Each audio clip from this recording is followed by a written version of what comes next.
All right, welcome to another episode of Key Biscayne Stories, where neighbors meet neighbors. Today on our Get to Know the Mayor Candidate series, we have Katie Petros.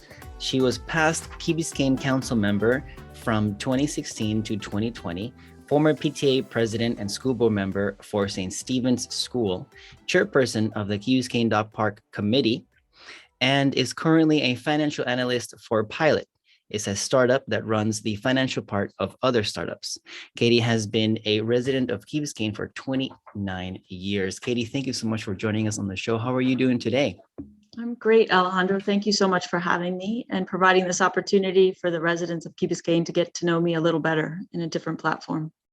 I'm excited. So let's dive right in. What is the best piece of advice you have ever been given? I'm a big fan of a famous speech that was made by Teddy Roosevelt. It was called Citizenship of the Republic, but it's more commonly known as the man in the arena. And the message in that short and powerful speech is centered around taking chances and never giving up. And he was speaking specifically about public service. It reminds us to not focus on the critics, to accept that we all make mistakes and we have setbacks. It's more about how we handle these situations and what we learn from them, and trying to avoid the possibility of loss or error. This is the advice that I've given my 3 children, and I really try to pattern my decisions and my life after it. So running for office seems to perfectly align with the sentiment he conveyed at that time. That's cool. Maybe you could share a link with us so that I can put it in the show notes to that speech. I think that'll be cool to I would share. be happy to. It's short and powerful at the same time. Awesome. So how did you end up living in the Key? My story is pretty simple. I got married in 1993, and my husband was living in a condominium on Key Biscayne on Ocean Lane Drive. So I moved into his condominium. And then in 1996, we bought a house and we started a family, and we've been here ever since. However, that wasn't my first introduction to Key Biscayne, because as a child, I grew up in Michigan, but my grandparents lived here in Miami. And my grandmother was Puerto Rican. So she managed to marry my grandfather, obviously, who was stationed in Puerto Rico many years ago, and then had a career military life in the Air Force, fought in World War II and the Korean War, and promised her that when he retired, he would move back to Miami, and she would be able to be close to her home, and she had some siblings here. So every time we came to visit, her favorite place in all of Miami was Key Biscayne, because it reminded her of home. So we would visit Bill Baggs Park every time that I was here, and I had a distinct memory of it from my childhood. So have you seen Bill Baggs change a lot since your childhood? Hurricane Andrew was a big change with Bill Baggs, because before that it had a lot of invasive species, and obviously there was destruction with the hurricane, but it created an opportunity for them to replant with all native plants. So I think that's amazing. And I'm also a huge fan of the work that Art Urin did when he really opened it up to the residents of Key Biscayne and created a dialogue there between the park and our community. And I think it exists to this day, and is really an important part of the uniqueness of our island. So what are the most important things for you in your life today? Like most people, most lucky people, my family is my rock, and they're my biggest inspiration and my strongest supporters. Without the encouragement of my husband and my children, I wouldn't be running for office, and by extension, talking to you today. On a lighter note, I love my 2 dogs, and you'll see me around the island with them a lot. And I cherish the good friends I've made both on and off the island. And the last thing is, regular exercise is a huge part of my life. I've run many marathons and done a lot of distant activities, and it keeps me grounded and sane at the same time. So you have 3 kids, as you mentioned. What are they up to now?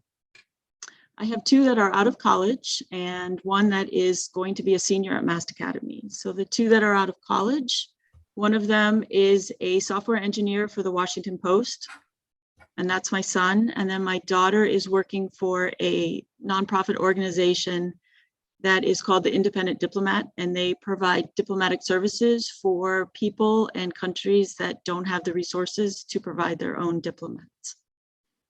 That's pretty cool. And of Thank course, you. the dogs are very important for the family. What are the names? My oldest is named Winston, and he just turned 13 yesterday, actually. And then I have a younger one named Emma, who's 4, and they're both highly active Brittany's, which are gun dogs. So they're running around a lot. Cool. So let's talk a little bit about your past council experience. What are some of the best things that you remember or that you did, or what would you like to share about that time?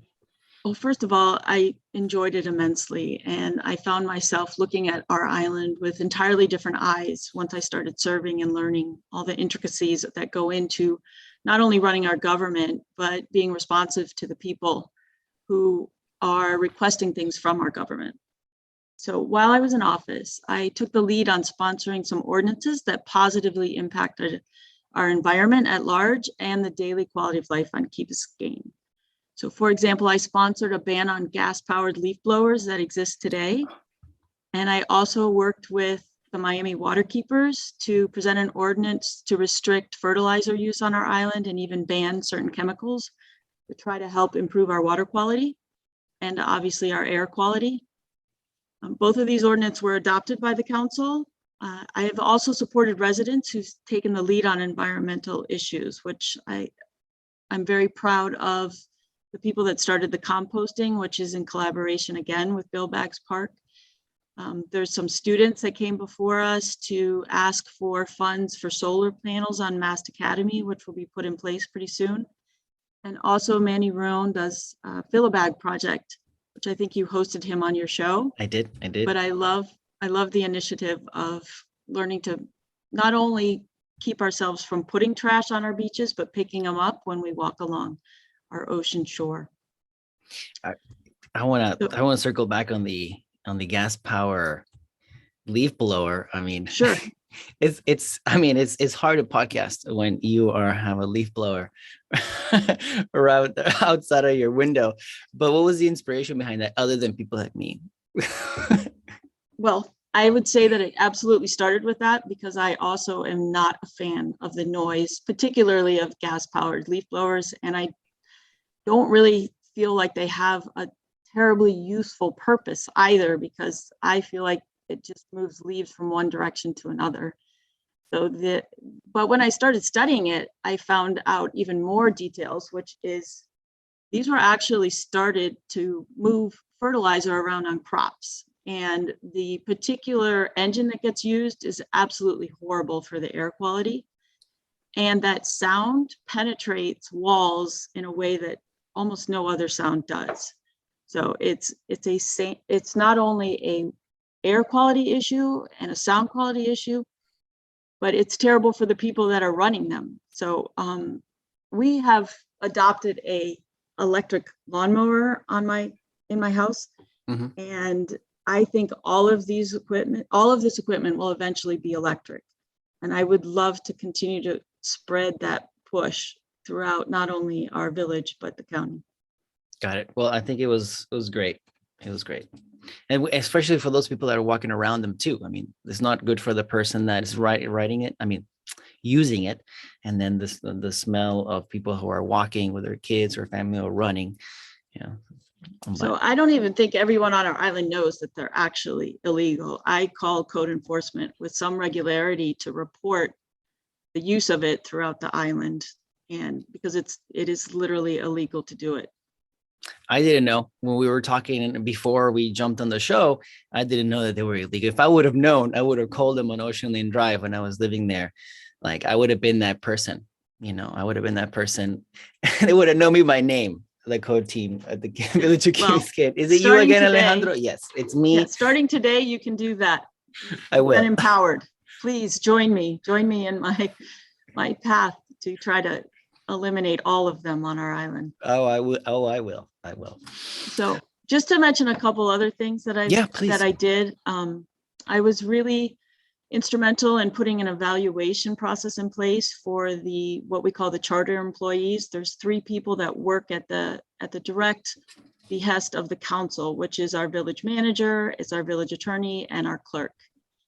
And we really didn't, before I got on council, have a way to put in paper an evaluation process. All the other employees of the village get evaluated by the manager because he or she runs the village.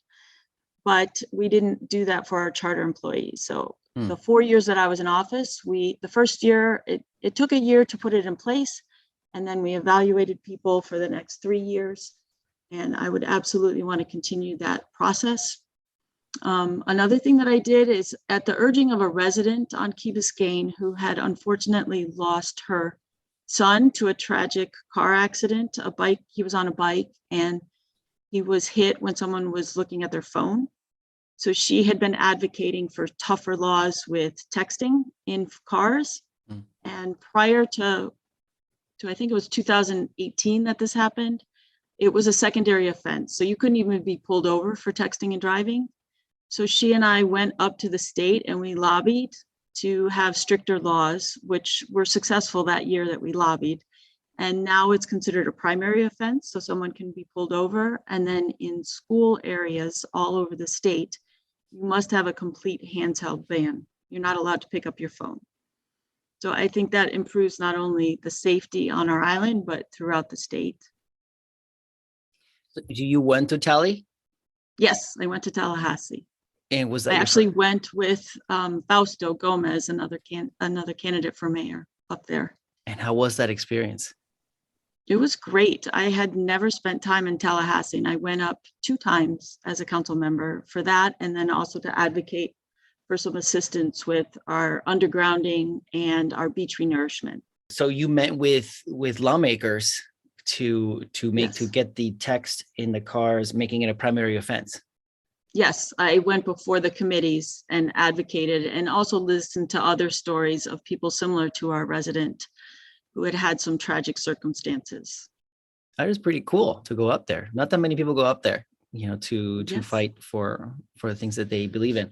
So can you tell me a little bit more about the evaluation for the 3 charter employees, the manager, the attorney, and the clerk? What was the inspiration behind that? I think that's pretty cool. Well, thank you. The inspiration is that I feel strongly that we need to have records of how people are doing. And it's not so much when everything's going well that we need it, but if things aren't going well, we need documentation to support some actions that we may take. And I also think it's really important to have feedback. The reason it's complicated is because they work for a body, they don't work for a person. So I can sit down and have an evaluation with them, but there's 6 other council members that need to have an evaluation, and we have to be able to delicately handle this in a way that also has a public process, because those evaluations become public records for anybody to look at. And so that makes it sensitive, and you have to be really careful on how you do it. But we spent some time coming up with the form and the process by which we would do it, and I thought it worked quite well. So I'm hoping that's still in place, and I would certainly look to make sure that we did that on a regular basis. And who does the evaluation? Is it the council or the village residents? It's the council, because It makes sense. The residents can't do a full evaluation. I mean, they're doing it informally all the time, I think, looking at how the village is being run and how they feel about it. But no, it makes sense. I mean, feedback is important. Putting together a list of lessons learned. How can we improve from here? It's good. It's good for everybody. So I think we also included in the evaluation goals for the next year. So it allowed us to say what we would like to see out of each of these people, and then hear from them what they would like to do. So I think it's a healthy process no matter where you're doing it. Cool. So what inspired you to run for mayor? First of all, I love this community, and I love how passionate the residents feel about it. There's a personal investment here that's remarkably unique. When I ran for council in 2016, I was a newcomer to the political landscape. There are many people that have spent decades helping us. We've all heard the stories of our incorporation, and without the people that chose to make a difference, we would potentially still be with Dade County. And I think we're richer for the things that they did, and I respect that tremendously. So I've used their inspiration to learn about the issues that face us today. I've met with leaders at the local, state, and federal level to search for solutions to problems that we face. I attended multiple climate change workshops and community forums where issues were presented and solutions were discussed. I feel that my recent experience and the relationships I've built along the way at all those levels will allow me to hit the ground running if I'm lucky enough to serve as the next mayor of Key Biscayne. Awesome. Well, good luck. I'm, wishing everybody good luck. I mean, everybody has a good love for the Key, so that's important. That's important. So, what are the most important issues that the Key is going through right now, in your opinion? And then also, what would you do to tackle them or solve them? I think the first one that we need to discuss, and it'll be on our minds for a long time, is climate change and the resulting issues that surround that based on our location. We're a barrier island. We sit between Biscayne Bay and the Atlantic Ocean. And we have to be very cognizant of that fact. The sea level has been proven to be rising slowly. We have obviously always had flooding on our streets. You see pictures in the 60s and 70s of kayaks going through our streets after big storms. So it's not a new problem, but I think that it is something that we can always work to do better. And I think it's becoming more important. It will affect our insurance rates. It'll affect our ability to get to and from our homes, and we need to take action.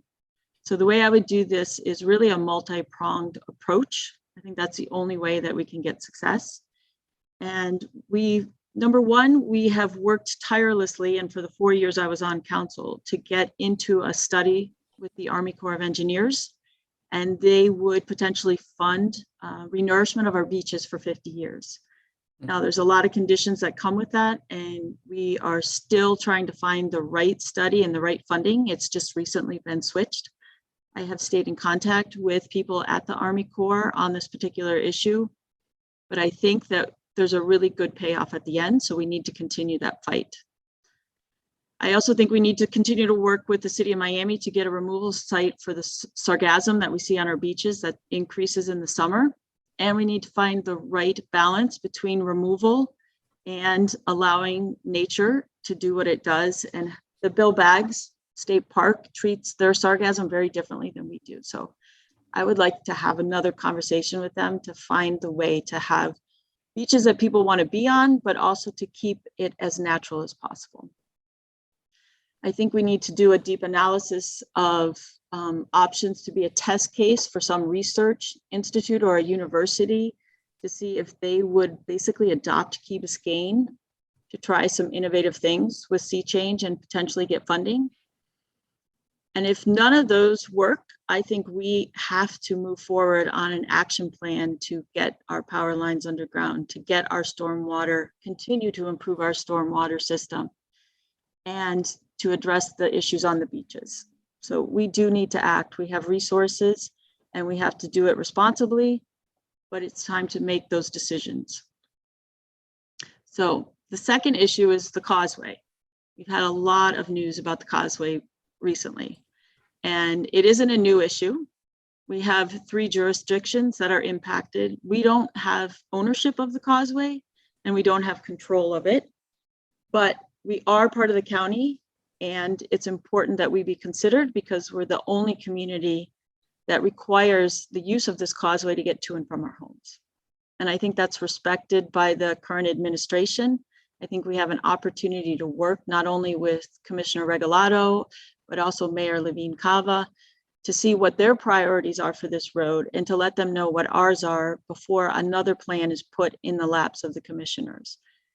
So I think it's important to work with them. And I think that we have potential to get federal dollars. I personally would like to see this road stay public, not private if at all possible, but I'm always open to different alternatives if there's a better solution out there. I do think we should set up a meeting for residents to attend before the end of the year and discuss the community priorities, because things may come up that I haven't thought about. And then share that information with the county and with the city of Miami.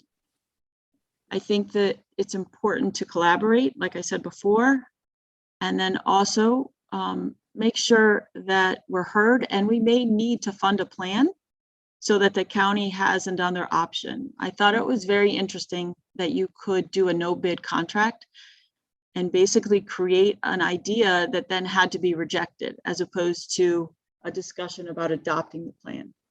So that was very enlightening to me.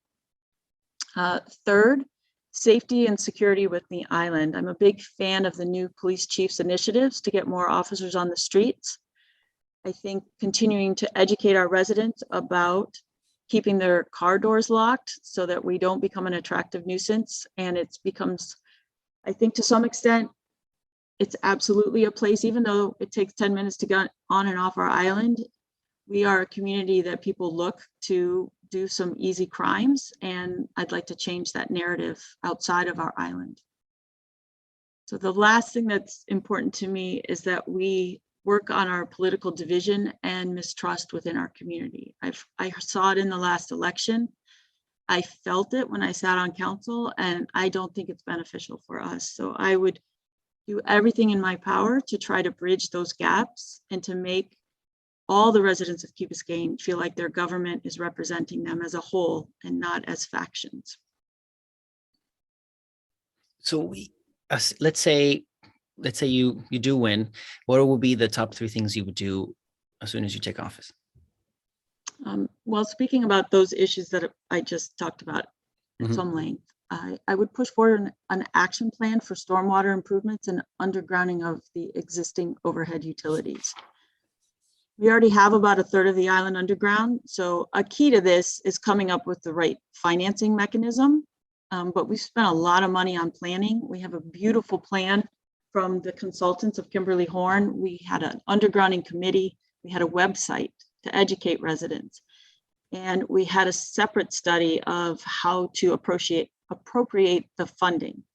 So I think we need to take all of those efforts, put them together and put an action plan in place, and then include the other resiliency efforts that are out there that need to be done. I think we need to tackle the Rickenbacker Causeway head on and come up with solutions that hopefully make a difference to us. I mean, we had a reactive situation recently because of the bikers that died and the speed limit got dropped 10 miles an hour. I understand that. I don't think it necessarily resolves the problem. I personally was the victim of a hit and run on the Rickenbacker, so I know what that experience is to go to rider trauma after being hit by a car, and the people never got caught. So I do think safety is important, but I recognize how difficult it is to meet the needs of individual bikers, the Peloton groups, and the motorists. And it becomes, as we get more and more populated, which the pandemic brought more people to Miami than ever, it becomes more important to try to solve this and separate so that we can live and peacefully coexist. So the last thing that I would really like to do as an initiative is implement a refresh and reuse plan within our village. I think we need to always take stock of all of our public spaces and buildings, but it would be a good time to do that now. What items that we've already invested in need to be refreshed and to maintain the high standards in our parks, our beaches, and our streets. I frequent our dog park. As I told you, I have my 2 dogs. I walk and run on our streets, and I'm in our community center regularly. So I see the wear and tear that these places get, and I think that we can do a little bit better job on keeping them as fresh as possible and using dollars to do that before things go into disrepair. I'd also like to do an analysis of all the space that the village has. After the pandemic, I think we need to look at everything with fresh eyes and see, are there better ways to use certain spaces? Can we reduce space in certain areas and add additional services? So pretty much every community space we have, our residents tend to fill up, and I think that's fantastic. But I'd like to make sure that we give them the best experience possible in those spaces on a continuum. We are a small village, so our space is limited. So it's always good to take a look at it and see how we're using it, no? Mm-hmm. So how much time do you plan to dedicate to the role of the mayor? I don't have a fixed number of hours to provide you because the demands of the position will fluctuate depending on whatever's happening in current events and in the community. However, with me you have the benefit of evaluating my recent body of work and time on council. Any resident who watched our meetings is well aware that I prepared for every issue at every meeting. I will meet the demands of this new role with the same intensity and respect. So I take the responsibility for making decisions on behalf of everyone in the village and spending everyone's money very seriously. I wouldn't seek this position if I didn't have the time to dedicate to it. It isn't how I operate. So it's pretty much whatever it takes. I will make sure I get it done. Got it. So looking at the village of Key Biscayne now, what do you think are some of the things that the village is doing well? First, I think our emergency planning is particularly strong, especially when dealing with hurricanes. When I was on council, I was extremely impressed on how everybody kicked into gear and everybody has a specific role. And Irma actually happened right after I was elected. So there was an evacuation necessary and then a re-entry, and it all ran incredibly smoothly. So I have to really applaud our public safety officers for how they handle that and how prepared they are to protect us in that time of need. The other thing I think we do wonderfully is our community programming. It's robust and it's particularly strong for our seniors and our children's sports programs. We even have an ever-expanding cultural programming that's driven mostly by the passion of our residents. We've obviously had the 4th of July parade and winter festival for a long time, but we now have a piano festival. We have summer shorts that have been around for quite a while. And even last year we had a TEDx talk. So these are all driven by residents and they continue to explore and expand different opportunities for the benefit of everyone. So I think that's amazing. I think our public transportation options are also really impressive. We were the first community to have freebie, and we worked specifically on getting funding through the county with their transit tax, which required at the time a circulating route, which we had. But we were also flexible because we realized not that many people were using that. So we made the decision as a council to put more freebies on the on-demand system. I still think we need more because on busy nights, it's hard to get one of those. But I think as a council, ideally, we managed to get residents to think about their cars as just a vehicle to come and go from the island. And once you get here, let's use other forms of transportation. Let's ease our parking spots. Let's ease our roads to the best of our ability. And let's continue to press on everybody how important it is to get out there. It's better for our environment and it's better for people's frustrations. It reduces them. It's a win-win. So the last thing I'd like to say is that we as a community are very innovative. We have adopted programs on the front end of things, and sometimes they work, sometimes they don't. I was there when we brought Lime Bike to the island, which was a rental car, or excuse me, a rental bike service. Mm-hmm.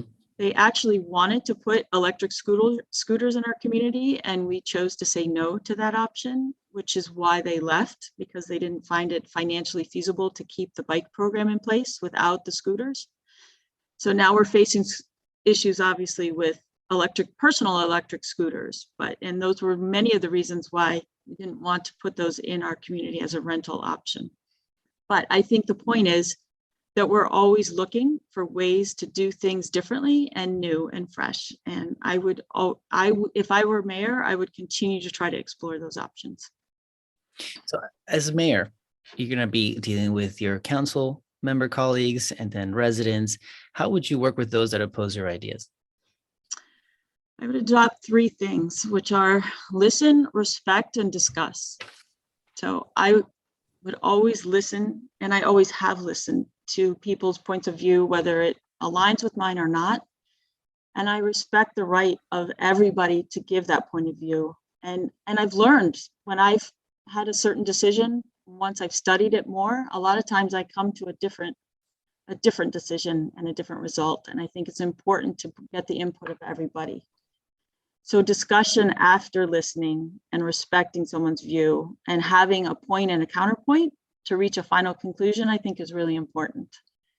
And lastly, particularly on council, I think it's also incredibly important that once we reach a decision and take a vote, that we all respect it and we live with it and we move on as a group. I think that unity is important and it sends a good message to the rest of the village, to the residents anyway. After your term or terms, what would you like to be remembered as? I would like to be remembered as someone who was personable and respectful of the office, and also persistent and creative for the best interests of the island in both the short term and the long term. So more specifically, I'd like to be known as someone who can run an efficient meeting with my fellow council members, which finding the balance between open discussion and making sure that we keep our priorities and that we are responsive to the residents and they don't have to sit for hours to bring a point in front of us. There's a specific flow to the meeting, so this is not the easiest thing to do, but I would work really hard to try and do that within the confines of the structure of the meeting. So I also want to be a mayor that, after putting proper planning in place, actually acts on things. It's much easier to plan than to act, because acting means that you are dedicating resources and you're making a final decision on something. But I pride myself on being able to do that, and I would like to bring that to the role of mayor and be remembered as that. I'd also like to be considered inclusive, and I want new people to get engaged in our government. One of my favorite moments as a council member was when a resident commented in a public meeting that a conversation with me had given her the courage to speak at a council meeting on a specific issue. And she's a longtime resident. So I would like to hear more stories like that. I think that's fantastic. I think it's really important to get new people engaged and involved in the government. So lastly, I really want to attend the grand opening of our new library before leaving office. That would be really important to me, and I'm really proud that that's coming to our community. So public service can be very stressful. What are some of the things you do to relax? I'm a pretty simple person, and depending on my mood, I will either go exercise to get up a healthy sweat and sort of relax my brain that way. Or if I'm in a more mellow mood, I really enjoy having a glass of wine with my husband and sitting in our living room. It's a great place to unwind. So what makes you stand out from other candidates? First and foremost, I served on the council recently, and I have a proven track record. You may agree or disagree with decisions that I made, but you can easily evaluate my temperament and my preparation. Based on that knowledge, you don't have to guess how I will handle the position of mayor. I am the candidate with the best understanding of the current issues facing the island today. I worked on them directly. I know many of the people who are assisting us in our efforts to resolve them. We're in a very different place than we were when we first incorporated. The demands have shifted since incorporation, and my recent service gives me a leg up on those issues. I'm the only candidate with a child still in our school system. My son will be a senior at Mast Academy, and this gives me a good understanding of the current relationship between our 3 public schools and what they offer the children on the island of Key Biscayne. I recognize how important the success of the K through 8, the Mast Academy, and the Coral Gables High School are to the success of our island. So I think those are 3 big issues that I bring to the table. So a different type of question now. So let's say you have a last minute guess. What is your go-to meal? Well, if it's in our warm months, which are about 10 of the 12 months of the year, I would probably throw something on the grill, vegetables and protein. But if it's cold outside, I would lean towards an Italian dinner. Most likely a pasta bolognese or a risotto of some kind. Ooh, sounds good. So before we conclude, I have 2 more questions on Key Biscayne. What do you love most about the Key? I love the intimate and low-key vibe that exists on our island and that we all are invested in. Being able to drive around in a golf cart or on a bike to get errands done sets a tone that you just can't find anywhere else in the county and very few places in the country. I love the civic engagement that exists out here, even where you don't expect it. When I first ran for office, the thing I was most nervous about was knocking on people's doors to ask them for their vote. I was pleasantly surprised how kind people were to me. I even had one woman who brought me into her backyard to show me the pole, the power pole that she was sure would fall on our house in the next tropical storm. So by and large, people were very respectful and nice and engaged. I love the diversity of the population that lives out here. On my street, which is literally 1 block long, we have people who are from Germany, Austria, Scotland, Argentina, Cuba, Brazil, Venezuela, and last but not least, the United States. I think that's amazing. It gives us an ability to learn from each other in ways that doesn't exist in many places. I also love the drive on the causeway, especially as the sun is coming up or going down. Those times of day are particularly beautiful to me. And either way you head, it gives you serenity, whether you're leaving or coming onto the island. So lastly, what is a perfect weekend for you in the Key? It would start with an early morning swim or run, either outside or in our community center, depending on the weather, and followed by a leisurely coffee hour at home while my family's still sleeping. So I'd have that time to myself. The best days also include some activity around our house that needs to be completed. And then I would jump in our pool with our dogs and my family members. So at the end of the day, I would have dinner with friends, because I find that to be a very rewarding cap. Ideally, I don't leave the island, especially during the high traffic times that we have been experiencing on the weekends. But with a little bit of luck, we can make that better. Awesome. Katie, thank you so much for jumping on the show and telling us all about your story. Hopefully residents can get to know you a little bit more and try to make a more informed decision. Well, I appreciate the time that you've given me and the opportunity that you provide. You're one of the reasons and one of the experiences that I was mentioning, which is having residents enrich the community as much as the government. Thank you. So thank you.